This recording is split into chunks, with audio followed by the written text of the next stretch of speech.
spero vengano puniti adeguatamente per una cosa che veramente poteva sfociare in una tragedia.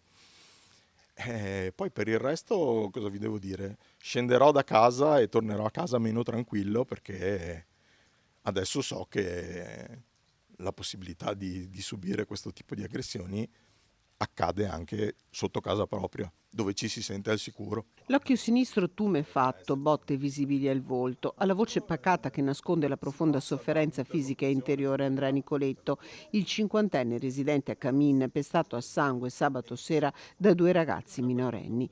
Li aveva visti armeggiare sulla porta d'ingresso del condominio e li aveva affrontati e convinti ad allontanarsi.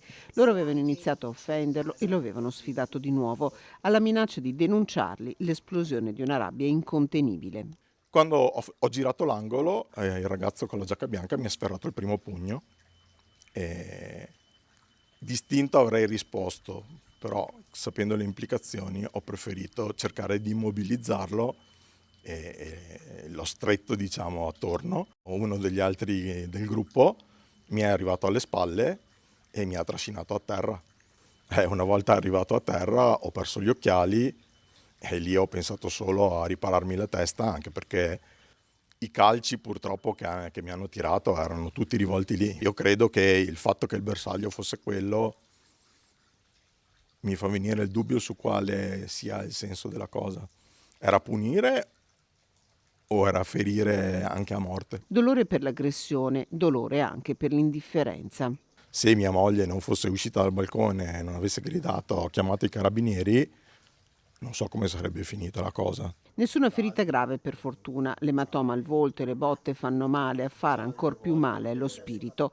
Uno dei papà ha inviato un messaggio di scuse in queste ore. Mi scrive che suo figlio si è reso conto del fatto che è stata un'azione molto grave e che loro prenderanno tutte le possibili precauzioni perché queste cose non vadano a ripetersi.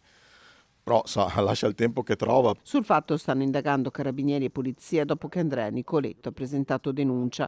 Uno dei coinvolti è stato identificato. Gli investigatori sono al lavoro per dare un nome anche al secondo. Una rabbia brutale quella degli aggressori. Non sembravano neanche ragazzi sostanzialmente, sembravano veramente degli adulti rabbiosi. Non, non ho capito. E comunque mi dice mia moglie che era poi fuori quando ha interrotto l'aggressione, che il resto del gruppo era nell'angolo della siepe, erano tutti fuori che guardavano. Magari avevano anche fatto qualche filmato o postato.